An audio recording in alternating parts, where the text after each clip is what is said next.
What was this place? So much room for whatever was here.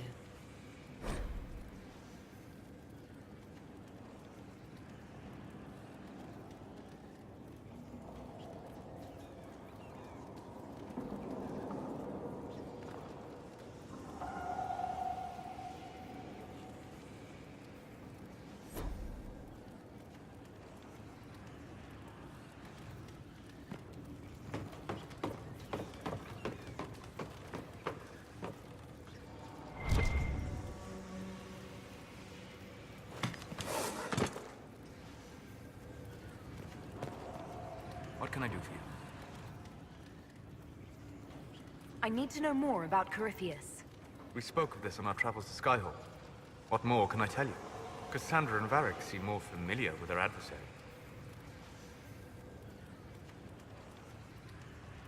Oh, I'll take advice from just about anyone right now. I'm flattered. I claim no secret wisdom, but I will guess as best I can. I would like to know more about the orb he carries. As I said, that must be the means by which he created the breach. I suspect the blast that destroyed the Conclave was more accident than anything. The result of unlocking power that had sought release for ages. What I cannot understand is how he managed to survive such an explosion.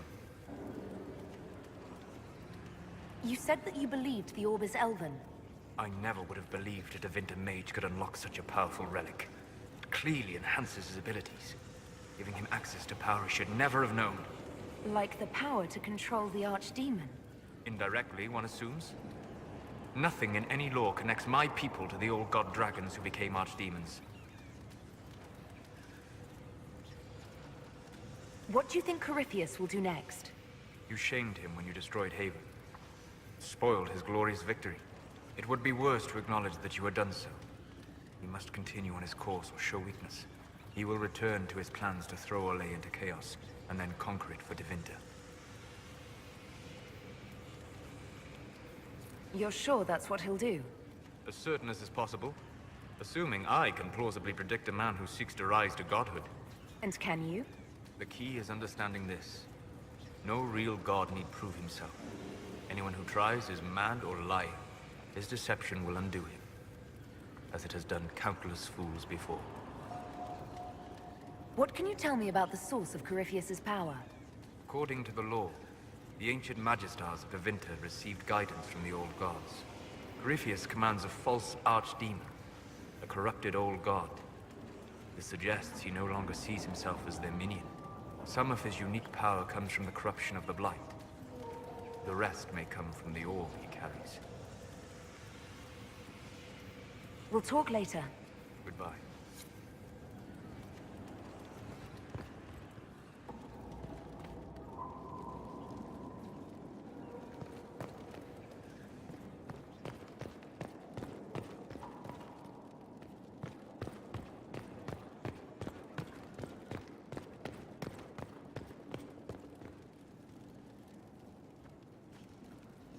Brilliant, isn't it? One moment you're trying to restore order in a world gone mad. That should be enough for anyone to handle, yes? Then, out of nowhere, an archdemon appears and kicks you in the head. What? You thought this would be easy? No, I was just hoping you wouldn't crush our village like an anthill. Sorry about that. Archdemons like to crush, you know. Can't be helped. Am I speaking too quickly for you? I was distracted. That's all. Distracted? By my wit and charm? I have plenty of both. How interesting to find someone so aware of his strengths. I'm a man of many talents. What can I say? I always assumed the Elder One behind the Venatori was a Magister. But this is something else completely. In Tevinter, they say the Chantry's tales of Magisters starting the Blight are just that. Tales. But here we are. One of those very Magisters. A dark spawn.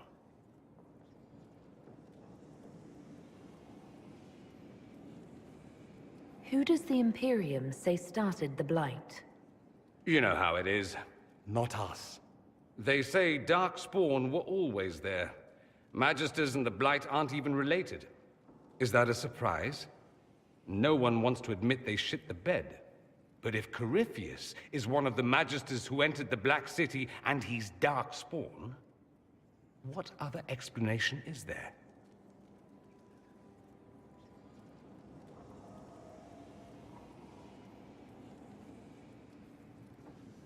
We only know what Corypheus claims to be. True. He might be a convincing liar, or delusional, or insane. But how many delusional maniacs are going to have that knowledge? He broke open the Fade. I knew what I was taught couldn't be the whole truth, but I assumed there had to be a kernel of it, somewhere. But no. It was us all along. We destroyed the world. Last I checked, the Blights hadn't actually destroyed the world. Not for lack of trying. If they were more clever, they'd have unleashed something that would really do the job. No one will thank me, whatever happens. No one will thank you either. You know that, yes? That's not why I'm doing this. I knew there was something clever about you. All I know is this. Corypheus needs to be stopped. Men like him ruined my homeland. I won't stand by and let him ruin the world.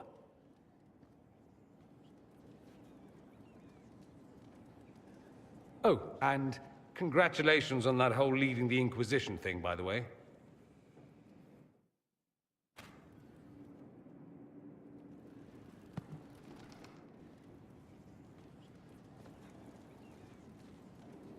Anything interesting? A letter regarding Felix, Alexius's son. He went to the Magisterium, stood on the Senate floor and told them of you. A glowing testimonial, I'm informed. No news on the reaction, but everyone back home is talking. Felix always was as good as his word. Was? He's dead. The Blight caught up with him.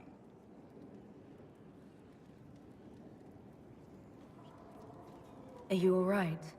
He was ill, and thus on borrowed time anyhow. That doesn't mean you can't regret his death. I know. Felix used to sneak me treats from the kitchens when I was working late in his father's study. Don't get into trouble on my behalf, I tell him. I like trouble, he'd say. Tevinter could use more mages like him. Those who put the good of others above themselves.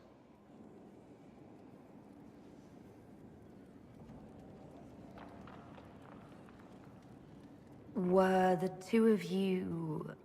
Felix and I? What an odd question. No, I had no intention of abusing Alexius's hospitality by seducing his son. Not that I've been proper my whole life, by any means. It wasn't like that. Even in illness, Felix was the best of us. With him around, you knew things could be better.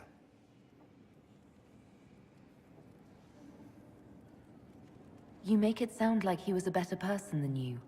What a mad thing to say. Few people are better than I. Very well, a better person, clearly, not nearly as handsome. Thankfully, Felix wasn't the only decent sort kicking around Thedas.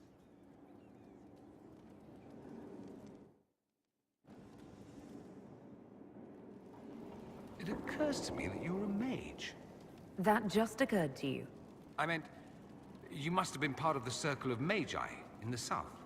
Meaning, you were locked away like a criminal, at least until you rebelled. It's such a bizarre notion to me.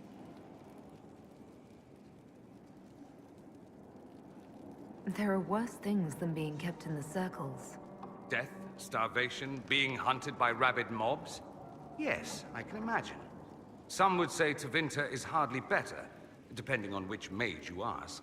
Still, it's so utterly foreign. It's more surprising that everyone would take the idea of a mage inquisitor so... calmly. Maybe it's not calm. Maybe the Antivan crows are swimming in gold from all the contracts on your life. Good luck with that, by the way. Grand fun being the one in charge.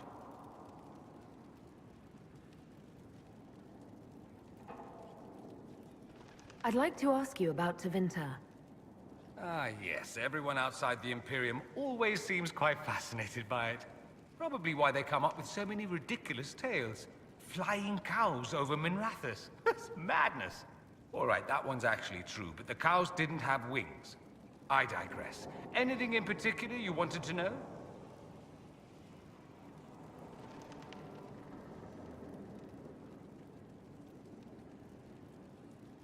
Just how often is blood magic used there? Oh, not at all. Not at all. That's what any Magister would tell you. They'd be convincingly offended by the notion, too. Of course, what people call blood magic here, and what we consider blood magic, are two different things. What's considered actual blood magic in Tevinter? Blood magic isn't inherently dangerous. Using your own blood or that of a willing participant, what's the harm? The problem is that what's permitted only gets you so much power. And what if you need more? You always need more. That's where we get into sacrifices and demon summoning. None of that is done. Not officially. Behind closed doors, it's a different story. Real blood magic can give you an edge, a leg up against your opponents. It's safe to assume that any mage of rank does it. The rest are quietly shut out of power, to put it bluntly. You'd think the Templars would object. I imagine they did, long ago. Once, their investigations might have been sincere. Then their balls were cut off. Too inconvenient. Nowadays, only the friendless are accused. And most of them probably innocent. There must be some mages who oppose this. Of course. I do. And I'm not entirely alone. Occasionally, there'll be a Magister who makes noise. And then the reform talk begins. All very patriotic. Meanwhile, that Magister will be quietly shunned. Chances are, surprise, it's learned he was a Maleficar all along. Most learn to keep quiet. Me? I enjoy the allure of pariahhood.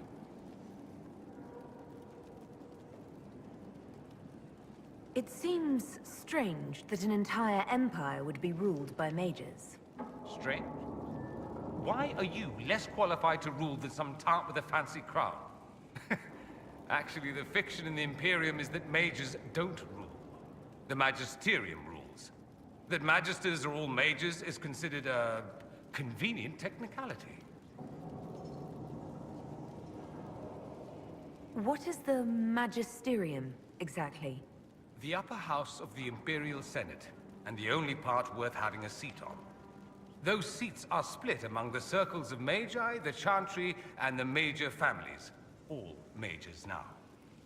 It's odd that outside the Imperium, you use Magister like it applies to every Tevinter mage.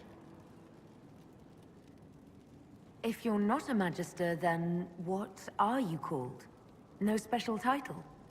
I'm an Altus, which is almost as good as a Magister, depending on who you ask.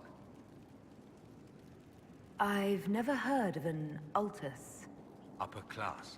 Those families who trace descent from the Dreamers, the first prophets of the old gods. If you're a mage and you're not Altus, then you're Laetan, lower class. If you're not a mage at all, you're Soperati. That's everyone else. We do love our fancy words.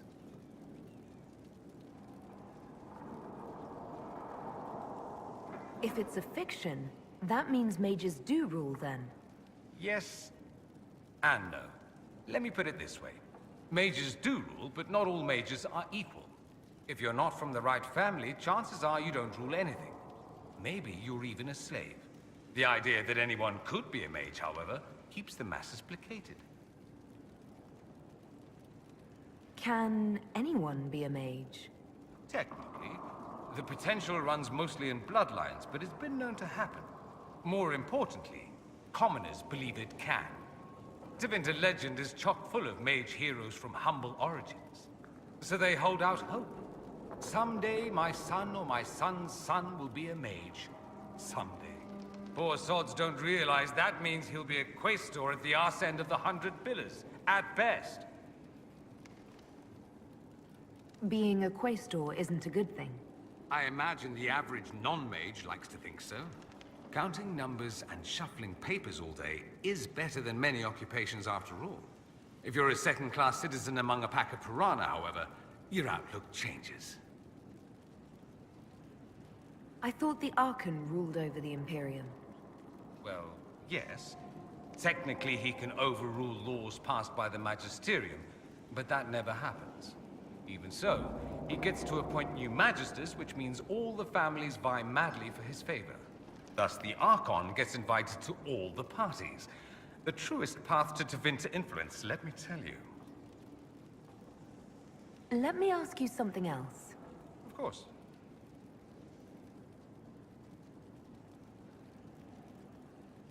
There's an Imperial Chantry, isn't there? With its own divine.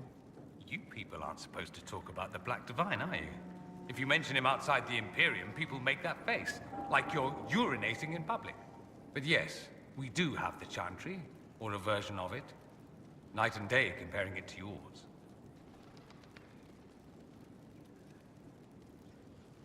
Is the Imperial Chantry so different from ours? Not in theory. The main difference is in the whole magic is meant to serve man, not rule over him business. Back home, ruling the unwashed masses is serving them, for the good of the Imperium. Perhaps it started with good intentions, but these days it's academic. The circles are in command. There are circles of Magi in the Imperium. We don't have dismal little mage prisons, if that's what you mean.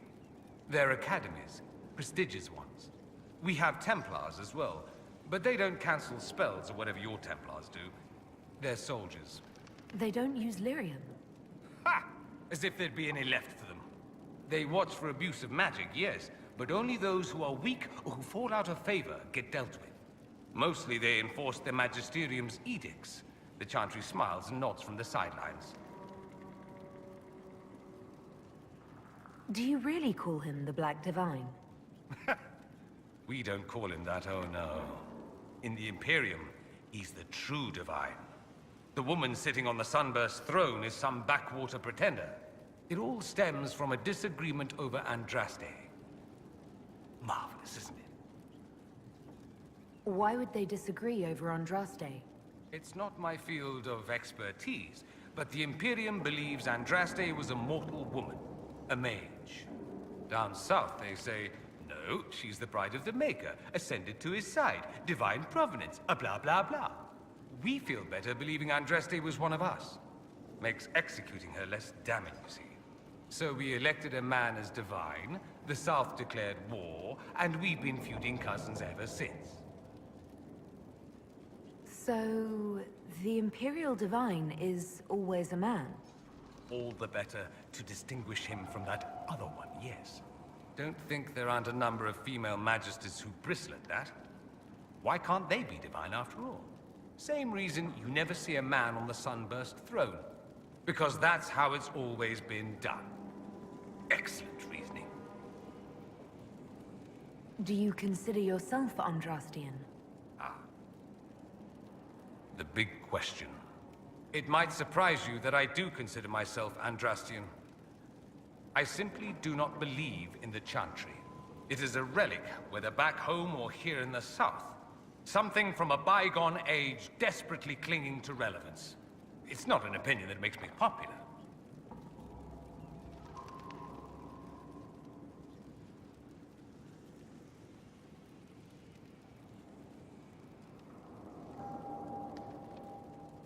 I disagree. I don't think the Chantry's irrelevant. Not to most, no. Perhaps just to me. I'll say this. I may not believe in the Chantry, but I believe in you. In me? That the Maker sent you, whether through Andraste or fate. Cassandra is not wrong. You saw that in the future, without you, Corypheus prevails. You are our bulwark against evil.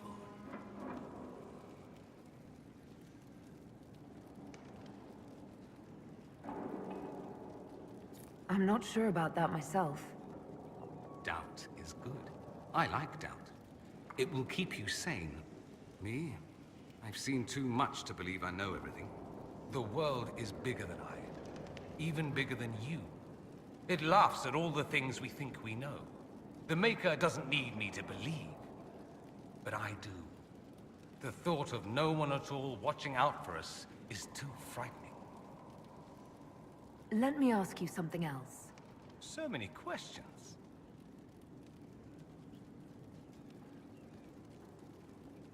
I'm wondering if the Imperium would be a useful ally.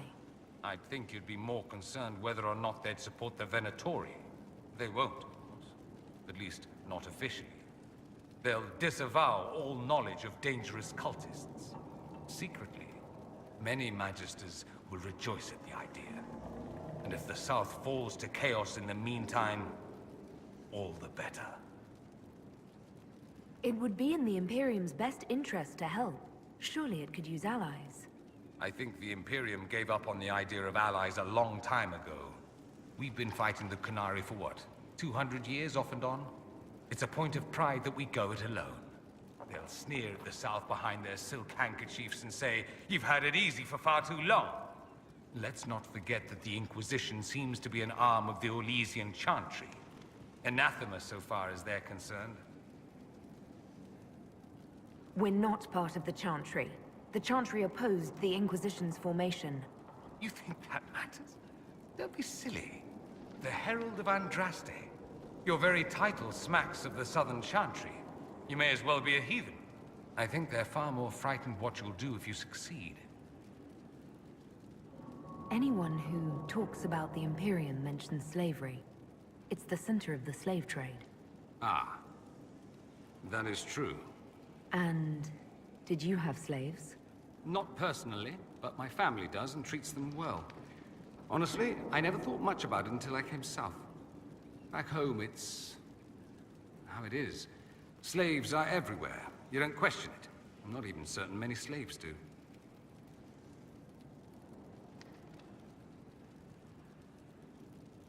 You think slaves like it that way? Don't be ridiculous. I didn't say they like it. It's all most of them know. In the south, you have alienages, slums, both human and elven. The desperate have no way out. Back home, a poor man can sell himself. As a slave, he could have a position of respect, comfort, and could even support a family. Some slaves are treated poorly, it's true. But do you honestly think inescapable poverty is better?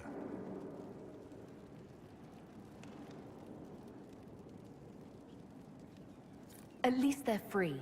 They don't have slavery forced on them.